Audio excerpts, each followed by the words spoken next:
যেভাবে লেখা আছে আমি সেভাবেই পড়ে শোনাচ্ছি। আমি রায়হান এইচএসসি পরীক্ষা শেষ করেছি এবং ইউনিভার্সিটিতে ভর্তি হব এবার। আমি ভূত.com নিয়মিত শুনি। আমার ছোট থেকেই শখ ভৌতিক বা অলৌকিক ঘটনা সংগ্রহ করা। সেখান থেকেই মূলত ভূত.com এর প্রতি ভালোবাসা জন্মায়। আজ আমি নিজের সংগ্রহ করা এবং আমার পরিচিত এক দাদুর সাথে ঘটে যাওয়া একটা ঘটনা শেয়ার করতে যাচ্ছি। ঘটনাটি কালো জাদু এবং জিন কেন্দ্রিক। ভালো লাগলে পড়ে শোনাবেন। আমি ঘটনাটি শুরু করছি। যার সাথে ঘটনাটি ঘটে তার মতো করে বলার চেষ্টা করছি। ঘটনাটি ঘটে আজ থেকে প্রায় অনেক বছর আগে, যুদ্ধ পরবর্তী সময়ে। আমি আসগর, বয়স তখন সবে যৌবনে পদার্পণ করব। জীবনের এই সময়টাতে মানুষ সব থেকে বেশি সাহসী হয়। আমিও ছিলাম যথেষ্ট সাহসী। কখনো মনে অলৌকিক কোনো কিছু নিয়ে ভয় ছিল না। টকবগে রক্ত, গরম শরীর, মেজাজ যেন বজ্রপাতের মতো ভয়ঙ্কর। আমি ততদিন ভৌতিক কিছু বিশ্বাস করতাম না যতদিন আমার সাথে কোনো ঘটনা না ঘটে। কোন ঘটনা বলছি। যুদ্ধের পরবর্তী সময় আমাদের গ্রামে ও দেশের অন্যান্য জায়গায় দুর্বিষহ পরিস্থিতি। সময়টা বোধ করি 1973 থেকে 1974 হবে। হানাদার বাহিনী বিদায় নিয়েছে। গ্রামের লোকজন তখন খুবই কম ছিল। আমার বাড়ি একটা বিশাল জায়গা জুড়ে। পুরনো আমলের বংশীয় সূত্রে যথেষ্ট প্রতিপত্তি আছে। পূর্ববর্তী লোকজন ভারতে বসবাস করতেন। আমার দাদা বংশীয় সূত্রে বাংলাদেশের জায়গা জমির অংশীদারি হয়ে এখানে বসবাস শুরু করেন। বাড়ি থেকে বাজার পায়ে হেঁটে প্রায় 1 ঘন্টার মতো পথ। আর বাজারে যেতে হলে প্রথমে একটি বিল, তারপর একটি কবরস্থান আর একটা শ্মশান ঘাট পার হতে হয়। গ্রামটি ছিল ঘন সবুজ চাদরে মোড়ানো। গাছপালা বেশি থাকার কারণে সন্ধ্যার আগেই মনে হতো যেন রাত নেমেছে। গ্রামে তখনও কেউ বিদ্যুতের কথা কল্পনাও করতে পারত না। রাস্তাঘাট মাটির ছিল। সন্ধ্যার পর কোনো পাখির ডাকও শোনা যেত না। পরিবারে তখন একমাত্র আমার দাদি ছিলেন। বাবা মা অনেক আগেই আমার জন্মের 6 বছরের মধ্যেই মারা গিয়েছিলেন। যুদ্ধের পূর্বে আমার পরিবারের ছোট চাচা চাচি তাদের 2 ছেলে নিয়ে ভারতে পাড়ি জমান। ঘটনা শুরু হয় একদিন আমি বাজারে গিয়ে বন্ধুদের সাথে যাত্রা দেখতে পাশের গ্রামে যাই। দেখতে দেখতে মধ্যরাত হয়ে যায়। বাড়িতে যাওয়ার কথা প্রায় ভুলেই গিয়েছিলাম। যখন যাত্রা শেষ হয়, সবাই একসাথে বাজার পর্যন্ত আসার পর যে যার বাড়ির দিকে চলে যায়। তখন আমি একটা হ্যারিকেন হাতে নিয়ে বাড়ি ফিরব। তখনও আমার মনে কোনো ভয় কাজ করেনি। দাদার সাথে আগে অনেক জায়গায় যাত্রা দেখতে গিয়েছি, এই প্রথম একা গিয়েছিলাম। তখন মধ্যরাত। সে কথা মাথায় না রেখে আমাকে যেতে হবে এটা বেশি করে ভেবেছিলাম। তাই আমি বাড়ির উদ্দেশ্যে রওনা হই। এই পর্যন্ত কোনো সমস্যার সম্মুখীন হইনি বা কোনো ভৌতিক চিন্তাও মাথায় আসেনি। বাজার পার হয়ে যখন বাড়ির রাস্তা ধরে হাঁটতে শুরু করলাম, আমি শ্মশানের কাছে চলে আসি। রাস্তার বাম পাশে শ্মশান ঘাট আর ডান পাশে একটা ছোট কুঁড়ে ঘর ছিল। সেখানে একজন ওঝা থাকতেন। তিনি আগে ওইখানে থাকতেন না। যুদ্ধের বছর থেকে এখানে এসেছেন। কোথা থেকে এসেছেন কেউ বলতে পারে না। শরীরের গঠন ছিল এতটাই চিকন যেন চামড়া হাড়ের সাথে মিশে গেছে। মানুষের সাথে তার তেমন কোনো যোগাযোগ ছিল না। দিনে কখনো ঘর থেকে বের হতেন না। বাইরে থেকে দেখা যেত ঘরের মেঝেতে চোখ বন্ধ করে বসে আছেন। তার ঘরেও কখনো দরজা লাগাতেন না। দরজা থেকে সরাসরি শ্মশানটা দেখা যেত। উনি সেদিকেই মুখ করে থাকতেন। জীবন অতিবাহিত করার জন্য কি খেতেন কেউ জানে না। গ্রামে আসার প্রথম দিকে সবাই তাকে নিয়ে মাতামাতি করলেও পরে তার কথা নিয়ে কেউ তেমন মাথা ঘামাতো না। দিনে ঘরে থাকলেও রাতে ঘরের সামনে বসতেন। আমি হ্যারিকেনের আলোতে দেখতাম যথারীতি ঘরের সামনে বসে আছেন, কিন্তু তার চোখ বন্ধ। আমি কখনো তার গলার স্বর শুনিনি। কিন্তু ওই দিন যখন আমি রাস্তা ধরে তার সামনে দিয়ে হাঁটছিলাম, হঠাৎ অনেক ভারী কণ্ঠে কেউ আমাকে বলল, সামনে যাস না, এখানে বসে থাক। আমি চমকে উঠেছিলাম তার কণ্ঠ শুনে। আমি জীবনে এত ভারী কণ্ঠস্বর শুনিনি। কিন্তু আমি পাত্তা না দিয়ে আর কোনো কথা না বলে হাঁটতে লাগলাম।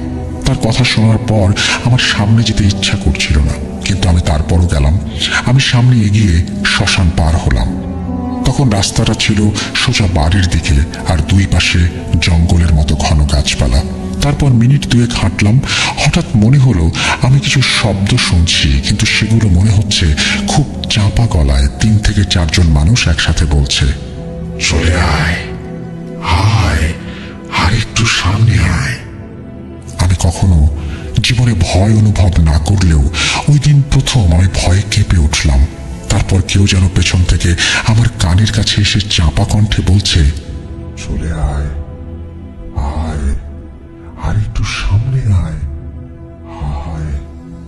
ধীরে ধীরে আওয়াজ মিলিয়ে যাচ্ছে। আবার শুনছি, চলে আয়,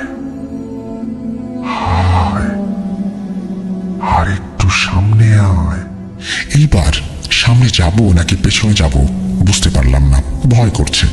এই বুঝি সামনে কেউ ভয়ঙ্কর চেহারা নিয়ে দাঁড়িয়ে, অথবা পেছন থেকে কেউ গলা টিপে ধরবে। আমি ভয়ে ভয়ে আল্লাহ আল্লাহ করতে লাগলাম। হঠাৎ সামনে মনে হলো মানুষের মতো কেউ একজন দাঁড়িয়ে। আমি ভয়ে কেঁপে উঠলাম। আমার শির দ্বারা দিয়ে যেন ঠান্ডা স্রোত বয়ে যাচ্ছে। খেয়াল করলাম আমার হাত কাঁপছে। তবু সাহস দেখিয়ে আমি হ্যারিকেনটা একটু উঁচু করে দেখার চেষ্টা করলাম। দেখি সামনে এক বৃদ্ধ লোক দাঁড়িয়ে আছে। লম্বা 6 ফুট হবে, পরনে কোনো কাপড় নেই।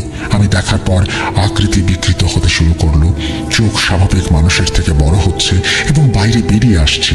মুখের জিহ্বা অস্বাভাবিকভাবে বেরিয়ে থুতনির নিচে একদম বুক পর্যন্ত নেমে গেছে এবং সেটা নড়ছে। নাকের জায়গায় একটা গর্ত তৈরি হচ্ছে। শরীরটা কালো লোমে ভরে যাচ্ছে। আমাকে হাতের ইশারায় কাছে যেতে বলছে। আমি অনেক বেশি ভয় পেয়ে দাঁড়িয়ে রইলাম। আমি বুঝতে পারছিলাম আমি অজ্ঞান হয়ে যাব, কিন্তু ভাবছি আমি কি সকালের সূর্যের আলো দেখতে পারবো? আমি হয়তো আজ মারা যাব, কিন্তু আমার মৃত্যুটা স্বাভাবিক হবে না। সকালে মানুষ হয়তো আমার ছিন্ন ভিন্ন লাশটা দেখবে। ওই পিশাচরূপী অবয়ব আজ আমাকে হত্যা করবে। মরে যাওয়ার আগে আমি দাদা দাদিকে একবার দেখতেও পারলাম না। আমি ভয় আতঙ্কে চুপ করেছিলাম, কিন্তু আমার চোখের পানি পড়ছে। আমি দৌড়ে পালিয়ে যেতে পারছি না। আমার হাত পা যেন অবশ হয়ে গেছে। আমি শরীর নাড়াতে পারছি না। অবয়বটা চোখের পলকে ঠিক আমার মুখের কাছে এসে পড়ল। আমি ভয়ে চিৎকার দেব, কিন্তু গলা দিয়ে কোনো আওয়াজ বের হচ্ছে না। আমি চোখ বন্ধ করে ফেললাম। তার লোমশা হাত দিয়ে আমার গলা ধরে উপরে তুলল। আমার হাত থেকে হ্যারিকেনটা পড়ে গেল। এবার আমার শ্বাস যেন বন্ধ হয়ে আসছিল। আমি 2 হাত দিয়ে তার হাত ছাড়াবার চেষ্টা করলাম। পাগুলো এমন ভাবে নাড়াচ্ছিলাম ফাঁসিতে ঝুলিয়ে দিলে একজন মানুষ যেভাবে নাড়ায়। আমার মনে হলো এটাই আমার জীবনের শেষ মুহূর্ত। এখন আমি মারা যাব। কিন্তু হঠাৎ আমাকে ছেড়ে দিল। আমি মাটিতে পড়ে গেলাম। পড়ে গিয়ে আমি আমার গলায় হাত দিলাম এবং কাশি হচ্ছিল। আর একটু হলে হয়তো আমি দুনিয়া ছেড়ে চলে যেতাম। আমি মাটিতে পড়ে বসে খেয়াল করলাম অবয়বটি মুহূর্তেই ছোট একটা সাপে পরিণত হয়ে সামনের দিকে চলে গেল এবং অন্ধকারে মিলিয়ে গেল। খেয়াল করলাম আমার পেছনে কেউ আছে। তাকিয়ে দেখি শ্মশান ঘাটের সেই ওঝা আমার পেছনে দাঁড়িয়ে, আমার দিকে রক্তবর্ণ রাগী দৃষ্টিতে তাকিয়ে, দাঁতের সাথে দাঁত লাগিয়ে ভ্রু কুঁচকে প্রচন্ড রাগে মোটা কর্কশ কণ্ঠে বলতে লাগলো, শরীরে খুব তেল, মরণের শখ জাগছে না? যা নদীতে ঝাঁপ দে, আগুনে ঝাঁপ দে। কেন কেন আসলি? তোকে চিনে নিয়েছে। তোর খুব বিপদ এখন। তোকে মেরেই দম নেবে। তোর মুন্ডু ধর থেকে আলাদা করে তোর মগজ খাবে। খাবেই না কেন?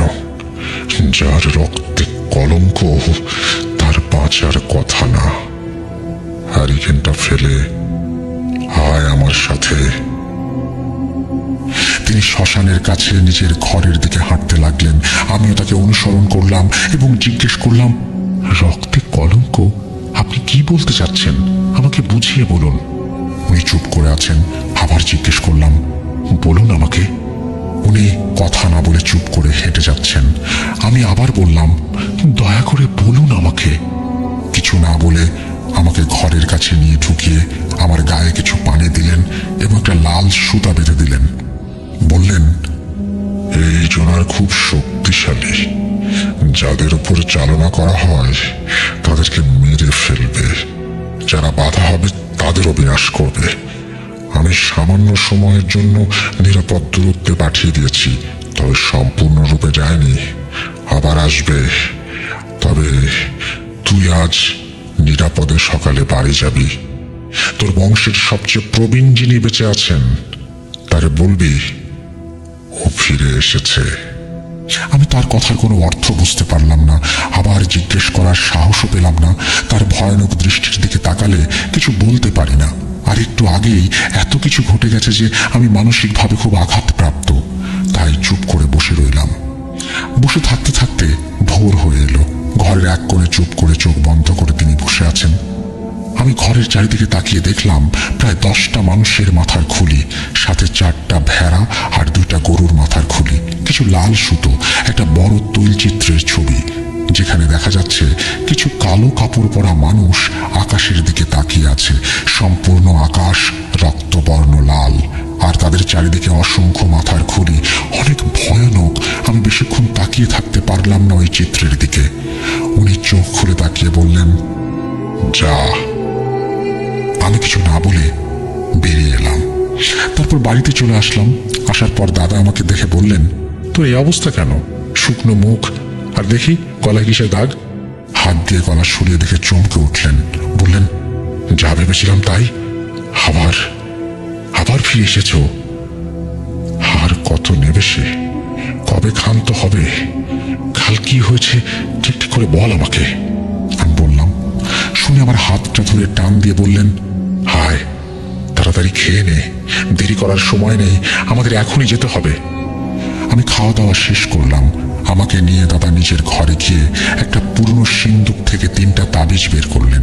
একটা আমাকে, একটা দাদিকে, আর একটা নিজে গলায় পরে আমাকে বললেন, এই তাবিজ যেন আমরা ফিরে আসার আগে না খোলা হয়। দাদি আর দাদা সব জানে। আমি কিছু বুঝতে পারছি না কেন এসব হচ্ছে, কি হচ্ছে, কোথায় যাচ্ছি আমরা। আমি বললাম, কিছু বলো আমাকে, কি হয়েছে? এসব কি হচ্ছে? তুমি তো ভয় পাচ্ছ কেন? দাদা বললেন, রাস্তায় সব বলবেন, এখন যেন শুধু যেতে থাকি। আমি তাই করলাম। দাদা একটা ব্যাগ নিলেন, কিন্তু ওই ব্যাগে কি আছে আমি জানি না, জিজ্ঞেসও করিনি। কাল রাত থেকে এত ঘটনা ঘটে যাচ্ছে, আমি যেন কোনো স্বপ্ন দেখছি। স্বপ্ন হলেই ভালো হতো। আমরা বাড়ি থেকে বের হলাম, একটা গরুর গাড়িতে উঠলাম। দাদা চুপ করে বসে আছেন, দেখে বোঝা যাচ্ছে খুব দুশ্চিন্তায় আছেন তিনি। দীর্ঘক্ষণ চুপ থেকে হঠাৎ বড় নিঃশ্বাস নিয়ে শান্তভাবে বললেন, হাসকর, আজ আমি তোকে কিছু কথা বলতে চাই। কথাগুলো তোর জানা খুব জরুরি। আগে বললে হয়তো কাল রাতে তোর নরঘাতক পিশাচের মুখে পড়তে হতো না। আল্লাহর অশেষ রহমত যে তিনি ঠিক সময়ে তোকে তার কোনো বান্দার মাধ্যমে বাঁচিয়েছেন। কি ঘটনা আমাকে খুলে বলো। দাদা বলতে শুরু করলেন। ঘটনা শুরু আমার দাদার বাবা জমিদার জাহাঙ্গীর শাহর সময়। প্রতিপত্তি কম ছিল না। এই প্রতিপত্তির কারণে সে অহংকারী আর সাধারণ মানুষের ত্রাসে পরিণত হয়। উনি তখন তার বাড়িতে প্রতি মাসে একবার করে জলসার আয়োজন করতেন। জলসায় দেশের বিভিন্ন অঞ্চল থেকে সুন্দরী নর্তকীদের মোটা অঙ্কের অর্থের বিনিময়ে নিয়ে আসা হতো। ঠিক তেমনি এক জলসায় জমিদার জাহাঙ্গীর শাহ এক নর্তকীকে দেখে নিজের নিয়ন্ত্রণ হারিয়ে ফেলে। তাকে খুব খারাপ একটা প্রস্তাব দেয়, যার ফলে নর্তক দল তার কাছে অনেক অনুরোধ করে যাতে জমিদার সাহেব ওনাদের ছেড়ে দেয়। কিন্তু সেই পাষণ্ড জমিদার সবাইকে একসাথে বেঁধে পানি ভর্তি কুয়াতে ফেলে দেয়, আর সেই নর্তকীকে 4 দিন বন্দি রেখে তার উপর অমানবিক নির্যাতন চালায়। 4 দিন পর যখন সেই মেয়েটি পালিয়ে যেতে সক্ষম হয়, চারিদিকে লোক পাঠানো হয় সেই মেয়েটিকে খুঁজতে। কেউ মেয়েকে খুঁজে আনতে সফল হয় না। মেয়েটি পালানোর জন্য প্রাণ ভয়ে জঙ্গলের দিকে দিক বিদিক শূন্য হয়ে দৌড়াতে থাকে। দৌড়াতে দৌড়াতে সে এক কুড়ে ঘরের সামনে পড়ে যায়। ঘর থেকে এক বৃদ্ধ বেরিয়ে আসে। বৃদ্ধকে দেখে মেয়েটি বলে, বাবা, আমার খুব বিপদ, আল্লাহর ওয়াস্তে এই অভাগীকে আশ্রয় দিন বাবা। বৃদ্ধ লোকটি মেয়েটিকে নিয়ে ঘরে যায়, নিয়ে গিয়ে পানি খেতে দেয় আর সাথে কিছু ভাত। মেয়েটি এমন ভাবে খাচ্ছিল যেন কতদিন সে পেট পুড়ে কিছু খায়নি। বৃদ্ধটি মেয়েকে বলল, মা, কি হয়েছে তোমার? আমাকে নির্ভয়ে বলো। মেয়েটি জমিদারের সেই অমানবিক নির্যাতনের কথা বলল, আর বলল, পেটের দায়ে নাট্যদলের সাথে নাচি, আমি খারাপ নই বাবা, বিশ্বাস করুন। বলে মেয়েটি অঝরে কাঁদতে লাগলো। শুনে বৃদ্ধটি ঘৃণা আর রাগে বলল, ওই পাষণ্ড আমার ছেলেকে, আমার স্ত্রীকে হত্যা করেছে। আমি একা এখন এখানে থাকি, আল্লাহ একদিন ঠিক এর শাস্তি দেবে। মেয়েটি মাস চারেক সেখানে অবস্থান করে। বৃদ্ধ লোকটি একদিন বাজার থেকে এসে দেখে মেয়েটির গলা কাটা নগ্ন দেহ পড়ে আছে তার কুড়ের বাইরে, আর তার মাথা একটু দূরে, এখনো চোখ খোলা সেই অবস্থায়, রক্তে সেই মাটি ভিজে একাকার। বৃদ্ধটি বুঝতে পারলেন জমিদার তার নিজের লালসা মিটিয়ে এই মেয়েকে নির্দয়ভাবে গলা কেটে হত্যা করেছে। নিজের পরিবারকে হারিয়ে এই মেয়েকে নিজের মেয়ে মনে করে ফেলেছিলেন। জীবনের এই শেষ ধাক্কাটা সহ্য করতে পারলেন না। প্রচন্ড রাগে ক্ষোভে নিজের রক্ত এক পাত্রে মিশিয়ে কালোজাদু করেন। মূলত শয়তানকে নিজের আয়ত্তে সঁপে দেওয়ার বিনিময়ে ওই জমিদারের বিরুদ্ধে জিন চালান দেন। জিনকে বলা হয় এই বংশের বড় ছেলেদের পরিপক্ক বয়স হলেই যেন তাদের শরীর থেকে গলা ছিঁড়ে আলাদা করা হয়। জিন এই কাজের প্রতিজ্ঞা নেয় এবং সাথে ছিনিয়ে নেয় ওই বৃদ্ধের প্রাণ। তারপর একদিন সেই জমিদার তার মুন্ডহীন শরীর পাওয়া যায় নিজের ঘরে। তার 3 সন্তানের মধ্যে বড় যিনি ছিলেন, অর্থাৎ আমার দাদার বড় ভাই, তাকেও হত্যা করা হয়। বাকি 2 সন্তান অর্থাৎ আমার বাবা ঘরের বড় সন্তান এবং ছোট ভাইয়ের ঘরে একমাত্র সন্তানকে হত্যা করা হয়।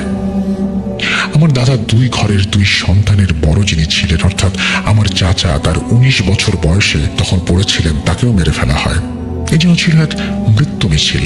অনেক বড় বড় আলেম, পীর, কবিরাজ, ওঝা দেখানো হয়, কিন্তু সবাই একটা কথাই বলে, এই দুষ্টু শক্তি এতটাই বেশি যে একে কেউ থামাতে পারবে না। দাদা সারা জীবনের জন্য মানুষ খুঁজতে থাকেন। তার বয়স যখন বার্ধক্যে পৌঁছায় তখন তিনি বাংলাদেশের সিলেটে এক হুজুরের সন্ধান পান।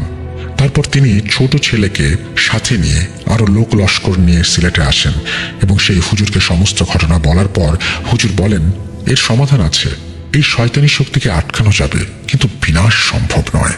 দাদা মর্মাহত হয়, কিন্তু পরের কথা শুনে তিনি পাথর হয়ে যান। হুজুর বলেন, এই বংশের একজনের গলা কাটা মাথা রক্ত লাগবে। দাদা ভেবে উঠতে পারেন না কিভাবে এক জীবন্ত প্রাণকে বিনাশ করে আগত ভবিষ্যৎ বাঁচাবেন। দাদা তখন বলে ওঠেন, ঠিক আছে, ব্যবস্থা হবে, কিন্তু আপনি আজ রাতে যা করবেন শুরু করুন। আর কোনো প্রাণ আমি নিতে দেব না। দাদার সাথে যাওয়া সব লোকজন দাদার কথা আর তার চোখ দেখে বুঝতে পেরেছিলেন তিনি কি বলতে চাচ্ছেন। সবাই তাকে থামাতে চাইলে তিনি কঠোরভাবে সবাইকে এই ব্যাপারে কথা বলতে নিষেধ করেন। উপস্থিত সবাই কান্না চোখে অদ্ভুতভাবে তাকিয়ে থাকে। আমার বাবা বয়সে অপরিপক্ক হওয়ায় তেমন কিছু বলতে পারেন না। ওই দিন সন্ধ্যায় দাদা সবার কাছ থেকে বিদায় নেন এবং আমার বাবাকে জড়িয়ে ধরে বলেন, জীবনে সবসময় আল্লাহর পথে চলবে, কখনো কারো অন্যায় করবে না। বলে তিনি শক্ত করে জড়িয়ে ধরে চোখ বন্ধ করলেন। চোখ যখন খুললেন সবাই দেখতে পেল ছলছল করা চোখ। তারপর সবাইকে আমার বাবাকে দেখিয়ে বললেন, ওকে তোমরা কাজ শেষ হলে ওর মায়ের কাছে নিয়ে যাবে, ও যেন কিছু বুঝতে না পারে, এবং আমার স্ত্রীকে বলবা আমাকে ক্ষমা করে দিতে। তার প্রতি আমি কোনো হক আদায় করিনি, করতে পারিনি, আমাকে যেন ক্ষমা করে দেয়। তাকে আমি ভালোবাসি, তোমাদের কাছেও আমি ক্ষমা চাই। বলে হুজুরকে ডাকলেন। তখন হুজুরের অল্প বয়সী 8 জন ছাত্র এবং হুজুর আসলেন। এসে উপস্থিত সবাইকে সান্ত্বনা দিলেন এবং একজন ছাত্রের দিকে ইঙ্গিত করে একটি গুরুত্বপূর্ণ কথা বললেন, এই শয়তান আমি পৃথিবী থেকে যাওয়ার পর মুক্ত হলে আমার এই শিষ্যের শরণাপন্ন হবেন। আজীবন এই বংশের লোক যেন আমার এই শিষ্যের সাথে যোগাযোগ করে। বলে দাদাকে একটা ঘরে নিয়ে যাওয়া হয়। পরের দিন সকালে হুজুর সবাইকে সমবেত করে একটি কালো বোতল, একটি কালো ছোট সিন্দুকে রেখে নির্দেশ দেন এই সিন্দুক যেন সবাই ভারতে নিয়ে যায় এবং দাদার কবরের পাশে পুঁতে দেওয়া হয়, এবং কঠোর নির্দেশ দেওয়া হয় লাশ পচে গেলেও যেন এই লাশ দাদার সেই পৈতৃক মহলে কবর দেয়া হয়। সবাই দাদার মৃত গলাবিহীন লাশ নিয়ে ভারতে আসে। আস্তে আস্তে সেই লাশ প্রায় সবটুকু গলে পচে নষ্ট হয়ে গিয়েছিল। বাকি ছিল শুধু গলা পচা এক মাংসপিণ্ড। পরবর্তীতে আমার বাবা যখন জমিদারি সামলায় তার অসুস্থজনিত কারণে অকালে মৃত্যু হয়। তিনি পরবর্তীতে আমাদের 2 ভাইকে সম্পত্তির ভাগ দেন। বড় ভাই তখনও বিবাহ করেনি। উনি 31 বছর বয়সে মারা যান এবং ওনার সমস্ত সম্পত্তি তিনি বিভিন্ন ট্রাস্ট এবং গরিবদের দিয়ে যান। আর আমাকে যতটুকু দিয়েছিলেন সব জমি ছিল বাংলাদেশে। আমি এখানে চলে আসি। সেখানে শুধু এখন আমাদের এই সেই পুরনো জমিদার বাড়িটি আছে। তুই তো জানিস আমরা মাঝে মাঝে সেখানে যাই এবং তোর ছোট চাচা সেখানে থাকে। তোকে এই ঝামেলা মিটে গেলে প্রথমবারের মতো নিয়ে যাব। দাদার এই আত্মত্যাগ আমরা কখনো ভুলিনি, কিন্তু কিভাবে এই শয়তান আবার ফিরে এলো জানি না। দাদার এই সম্পূর্ণ ঘটনা শুনে আমি এত আশ্চর্য হলাম, কি বলবো বুঝতে পারলাম না। এই জন্য রূপকথার কোনো গল্প। আমি দাদাকে বললাম, দাদা তাহলে হুজুরের সেই শিষ্য এখন কোথায়? আমরা কি তার কাছে যাচ্ছি? দাদা বললেন, না, উনি জীবিত নেই, কিন্তু উনি মারা যাবার আগে তার এক শিষ্যের সাথে আমাকে পরিচয় করিয়ে দিয়ে বলেছিলেন ভবিষ্যতে আমি যেন তার সাথে যোগাযোগ রাখি। উনিও কি এখন সিলেট? আমরা কি সিলেট যাচ্ছি? না, যুদ্ধের পরের বছর অনেক খুঁজে আমি তাকে নিয়ে আসি, অনেক অনুরোধ করে তাকে আমি সিরাজগঞ্জে রেখে দিই। তিনি সেখানে এক বড় মাদ্রাসায় পড়ান। আমরা সেখানেই যাচ্ছি। একটু পর আমরা নদী পার হয়ে সেখানে যাব। এই তো প্রায় নদীর ঘাটে এসে গেছি। আমি নৌকার ব্যবস্থা করে রেখেছি। যেতে রাত হলে আমরা খুব বিপদে পড়ব। শুনে আমার অন্তরাত্মা কেঁপে উঠল। এত কিছু দেখে আর শুনে আমি সত্যি খুব ভীত হয়ে গিয়েছি। দেখতে দেখতে নদী ঘাটে পৌঁছালাম। ছাউনিওয়ালা নৌকা দেখলাম, সেখানে দুজন মাঝি আগে থেকে এসে বসে আছে। আমাদের নদীর ঘাটে পৌঁছাতে পৌঁছাতে তখন দুপুর প্রায়। দাদা তাড়াতাড়ি করে নেমে নৌকায় উঠলেন। মাঝিকে বললেন যেন সূর্য ডোবার আগে আমরা পৌঁছাতে পারি, কিন্তু সেই ভাগ্য আর হলো না। এখনো হয়তো ভয় পাওয়া বাকি ছিল। হঠাৎ অন্ধকার হয়ে এলো চারপাশ। আমরা ভয়ে এবার একসাথে বসেছিলাম। দাদা মাঝিকে নির্দেশ দিলেন যেন নৌকা তাড়াতাড়ি চালানো হয়। আমি ভয়ে জড়সড় হয়ে গেলাম। হঠাৎ মনে হলো ভারী কিছু নৌকার উপরে পড়লো, কিন্তু কোথা থেকে পড়লো? আমরা তো নদীতে। আমি আর দাদা ছাউনির ভেতর থেকে বেরিয়ে এলাম। দেখি একটা বলের মতো কিছু। কাছে যেতেই যা দেখলাম দেখে আমি চিৎকার করে উঠলাম। দুজন মাঝির একজন কাছে এলো। আমরা দেখলাম সেই ওঝার মাথা নৌকাতে পড়ে আছে, যিনি কাল রাতে আমাকে সাহায্য করেছিলেন। দাদা আমাকে বললেন, ভয় পাস না, তোকে যে তাবিজ দিয়েছি ওইটা আছে তো? ওইটা থাকলে ওই শয়তান আমাদের কিছু করতে পারবে না, কিন্তু দূর থেকে ভয় দেখাবে। তারপর দাদা নিজের ব্যাগ খুললেন। সেখানে দেখলাম 4টা কোরআন শরীফ। 2টা বের করে লম্বা কাপড়ে পেঁচিয়ে দুইজন মাঝির পেটে বেঁধে দিলেন। বললেন, তোমাদের অনেক কিছু দেখার হবে, বলা হবে, তোমরা শুধু নৌকা চালিয়ে যাও, ভয় পেও না, তোমাদের স্পর্শও করতে পারবে না। মাঝি দুজনের চোখে স্পষ্ট ভয় ফুটে উঠেছিল। তারা নৌকার 2 কোণায় গেলেন। আমরা পাটাতনে বসলাম। একটু পর শুরু হলো এক ভয়ানক খেলা। আমরা 4 জন শুনতে পেলাম, হায় হায়, চলে আয়। সাথে সেই বিভৎস হাসি। আমি দাদাকে জড়িয়ে ধরলাম। দাদা, আমি আর মাঝি 2 জন জোরে জোরে সূরা কালাম পড়তে লাগলাম। হঠাৎ নৌকা অস্বাভাবিকভাবে ডানে বায়ে দুলতে লাগলো। আমরা বুঝলাম কেন হচ্ছে। যখনই আমি আর দাদা ছাউনির বাইরে আসলাম, নৌকায় যতগুলো হ্যারিকেন বা আগুনের ব্যবস্থা ছিল সব একসাথে নিভে গেল। আবছা অন্ধকারে দেখতে পেলাম নৌকার চারিদিকে 4টি অবয়ব। সেই অবয়বটি মুখ থেকে জিভ বুক পর্যন্ত ঝুলে আছে এবং সেই জিভটা সাপের জিভের মতো নড়ছে। আমাদের চোখে 4টি অবয়ব একসাথে মিশিয়ে একটি হয়ে গেল। বিকট আওয়াজে হাসতে লাগলো তারা। হঠাৎ 2 জন মাঝি একসাথে চিৎকার করে বলে উঠল, আগুন আগুন বলে কোরআন শরীফ খুলে নিজের গায়ে পড়া জামা খুলে ফেলল। দাদা বারবার চিৎকার করে বললেন, এটা শয়তানের ধোঁকা, আগুন লাগেনি, খুলে ফেলিস না, খুলিস না। কিন্তু দাদা কিছু বলতে পারার আগেই ভয়ানক ঘটনাটি ঘটে গেল। কোরআনের নিচে রাখার সাথে সাথে একজন মাঝিকে সেই অবয়ব নৌকা থেকে উপরে তুলে নিল। আরেকটি হাত দিয়ে গলার নিচের অংশ, আরেকটি হাত ওপরের অংশে ধরে খুব সহজেই শরীর থেকে মাথা আলাদা করে ফেলল। ফিনকি দিয়ে রক্ত বের হচ্ছিল। আমি জীবনে এত রক্ত আর এত ভয়াবহ দৃশ্য দেখিনি। আমি দাদাকে জড়িয়ে ধরেছিলাম আর জোরে জোরে আল্লাহ আল্লাহ বলছিলাম। আমার হাত পা কাঁপছিল। তারপর শরীর ছেড়ে দিয়ে সেই মাথা হাতে নিয়ে যেই অংশে রক্ত পড়ছিল সেই অংশে জিহ্বা দিয়ে চেটে চেটে চুষে পানিতে ফেলে দিল। এই দৃশ্য দেখে আমি আর এক মাঝি আল্লাহ বলে নদীতে ঝাঁপ দিলাম, কিন্তু শেষ রক্ষা হয়নি। একইভাবে তাকেও ধরা হয়। মাথা ছিঁড়তে যাবে এমন সময় দাদা ভয়ে খুবই অসহায় হয়ে খুব জোরে জোরে আওয়াজ করে আজান দিতে শুরু করেন। আমি দাদাকে শক্ত করে ধরে আছি। আজান শুনেই সেই শয়তান মাঝিকে ছেড়ে দেয়, কিন্তু গলার প্রায় অর্ধেক অংশ ছিঁড়ে যাওয়াতে নিচে পড়ে তার 2 হাত দিয়ে গলা চেপে ধরে। চোখের কালো মণি উপরের দিকে উঠে যায়। চোখের সাদা অংশ দেখা যাচ্ছিল তার। গড়গড় করে আওয়াজ বের হচ্ছিল মুখ দিয়ে, আর ফিনকি দিয়ে রক্ত বের হচ্ছিল। দেখতে দেখতে তিনি মারা গেলেন। নৌকার পাটাতন লাল রক্তে ভিজে একাকার। সেই দৃশ্য দেখতে দেখতে আমি বুঝতে পারছিলাম আমি অজ্ঞান হয়ে যাব। দাদা আজান দিচ্ছিল আর এক হাত দিয়ে আমাকে ঝাঁকি দিলেন যেন অজ্ঞান না হয়ে যায়। কিন্তু আমি ওই রক্ত আর ভয়ানক দৃশ্য দেখে ভয়ে আমার হাত পা অনবরত কাঁপছিল আর বমি করে দিয়েছিলাম। এভাবে 4 বার আজান দেওয়ার পর আমি স্পষ্ট দেখতে পাই চারিদিকে এখনো অনেকটা আলো। নৌকা ঘাটে ভিড়ে আছে, মানে এখনো তাহলে সন্ধ্যা হয়নি। সম্পূর্ণটা শয়তানের ধোঁকা ছিল।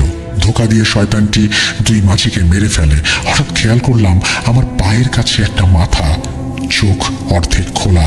তাকিয়ে দেখলাম এটা সেই গরুর গাড়িওয়ালা যাকে আমরা গাড়িয়াল নামে ডাকি, তার মাথা। দাদা এবার নিজেকে ধিক্কার দিয়ে বললেন, কতটা নীচ আমরা! নিজেদের বাঁচাতে কতগুলো প্রাণ কোরবানি দিলাম, আর কত রক্ত চায়ও। নিজেকে সামনে নিয়ে বললেন, চলো, এখনো তো রাত হয়নি আর মাদ্রাসাটা খুব কাছেই, একটু দূরেই, এবার হেঁটে যেতে হবে। আমরা নৌকা থেকে নেমে নদী পার হয়ে বেয়ে উঠলাম। দেখলাম সেখানে কোনো মানুষ নেই। একটু পর সন্ধ্যা হবে। একটু এগিয়ে যেতে রাস্তা পেলাম। সেই রাস্তা ধরে অল্প একটু হাঁটলেই কিছু মানুষের শব্দ পেলাম। বুঝলাম সামনে একটা শিক্ষা প্রতিষ্ঠান, অর্থাৎ এটি একটি মাদ্রাসা। আমরা মাদ্রাসার গেট দিয়ে ভেতরে ঢুকলাম। ঢুকতে দেখি মাদ্রাসার ছোট ছোট বাচ্চারা বিকেলে খেলার সময় শেষ করে হাত মুখ ধুয়ে সন্ধ্যার নামাজের প্রস্তুতি নিচ্ছে। আমাদের দেখে সবাই এগিয়ে আসলো। একজন বলল, হুজুরকে ডেকে বলো জমিদার সাহেব এসেছেন। একজন গিয়ে হুজুরকে ডাকতে গেল। হুজুর এসে আমাদের দেখলেন। আমাদের মুখ শুকিয়ে গেছে, দুজন অনেক ঘেমে গেছি, আর আমি ভয়ে আতঙ্কে জোরে জোরে নিঃশ্বাস নিচ্ছি। হুজুরের দিকে তাকালাম। প্রায় মধ্যবয়সী এক লোক, লম্বা দাড়ি, মাথায় পাগড়ি, জুব্বা পরিহিত, আরাবিয়ান হুজুরদের মতো লম্বা কাপড় মাথার সামনে, ঘোমটার মতো। একটু দূর থেকে মুখ দেখা যায় না। এসে সবাইকে বললেন, ওনাদের ধরো, আমার রুমে নিয়ে আসো। আমাদের রুমে নেওয়া হলো। ততক্ষণে সন্ধ্যা হয়ে গিয়েছে। হঠাৎ শুনতে পেলাম একজন ছাত্র গিয়ে আজান দিল। হুজুর আমাদের অজু করে নিতে বললেন আর জানালেন তিনি সবকিছু আন্দাজ করতে পেরেছিলেন। নামাজের পর তিনি বসবেন। আমরা যথারীতি সবার সাথে নামাজ আদায় করলাম। নামাজ শেষে হুজুর একটি বিশেষ কক্ষে আমাদের নিয়ে গেলেন। সেই কক্ষের চারদিকে সাজানো শত শত বই। আমাদের মেঝেতে পাটিতে বসতে বললেন। আমরা বসলাম। হুজুর গিয়ে একটি পুরনো বই নিয়ে আসলেন। এসে দাদাকে বললেন, যিনি আপনাদের পূর্বপুরুষের উপকার করেছিলেন তার শিষ্যের ছাত্র হিসেবে আমি নিজেকে ধন্য মনে করি। উনি আপনার দাদার কথায় সেই শয়তানকে বন্দী করার পর এই কিতাব লিখে গিয়েছিলেন, যাতে পরবর্তীতে কেউ সেই শয়তানকে বিনাশ করতে পারে। তখন ওই শয়তান অনেক শক্তিশালী ছিল বলে তাকে থামানোর জন্য আপনার দাদাকে আত্মত্যাগ করতে হয়, কিন্তু এখন সেই শয়তান অনেক দুর্বল। আপনি ভাববেন না আমি আজ তার বিনাশ করব ইনশাল্লাহ। কিন্তু দাদা বললেন, কিন্তু কি? আপনি সাহায্য করুন দয়া করে, আর দয়া করে বলবেন কিভাবে সেই শয়তান ছাড়া পেল। কিভাবে? শয়তানকে তো আমার দাদার কবরের পাশে পুঁতে দেওয়া হয়েছিল। হুজুর বললেন, আজ এশার নামাজের পর আমি আপনাদের জানাবো কেন ও কিভাবে মুক্তি পায় সেই শয়তান। আর ভাববেন না আজকে আটকাবো সেই শয়তানকে। তারপর হুজুর বললেন, আপনারা বিশ্রাম নিন আপাতত, বলে তিনি আমাদের একটা কক্ষে নিয়ে এলেন। কিন্তু আমার মনে একটা খটকা লাগলো। তিনি একবারও জানতে চাইলেন না আমাদের সাথে কি হয়েছে, আমরা কতটা ভয়ানক পরিস্থিতির মুখে পড়েছিলাম। অতঃপর ঈশার নামাজের পর রাতে আমি দাদার সাথে হুজুর এবং সাথে 4 জন হুজুর আমাদের 2 জনকে মাঝখানে রেখে গোল করে বসলেন। আমি খেয়াল করলাম অনেক সুন্দর গন্ধে পুরো ঘর ভরে উঠেছে। হুজুর বললেন, আজ আপনাকে বিশেষ কিছু কথা বলবো, কারণ আজ আমাদের শেষ দেখা। দাদু কিছু বলতে যাবেন, তখন তাকে থামিয়ে দিয়ে বলতে শুরু করলেন, প্রথমবার যখন সেই শয়তানকে বন্দী করা হয় তখন সেই হুজুর তার শিষ্যদের মধ্যে একজনকে নির্বাচন করেছিলেন। কেন কখনো ভেবেছেন? কারণ ওই দলের মধ্যে ওই একজনই একমাত্র মানুষ ছিলেন, বাকিরা 3 জন জিন জাতি। ওই একজনের শিষ্য আমি। আমাকে হুকুম করা হয় যেন পরবর্তীতে আমি আপনাদের সাহায্য করি। তারপর মুচকি হেসে যা বললেন তা শুনে আমি নিজের কানকে বিশ্বাস করতে পারছিলাম না। আমি থমকে গেলাম তার কথা শুনে। তিনি মুচকি হেসে বললেন, আমি কখনো এই মাদ্রাসার বাইরে যাইনি। কেন জানেন? আমি চাইলে আপনি যখন আমাকে যুদ্ধের পর আসতে বলেন তখন আপনার বাড়িতে যেতে পারতাম। আসলে আপনি আমাকে খুঁজে বের করেননি, আমি আপনাকে ধরা দিয়েছিলাম। আমি আপনাদের মতো সৃষ্টির সেরা জীব মানুষ নই, আমি নিজেও আল্লাহর এক সাধারণ বান্দা জিন। আমার আসল নাম আব্দুল্লাহ গায়েস ইবিন মুস্তাফা।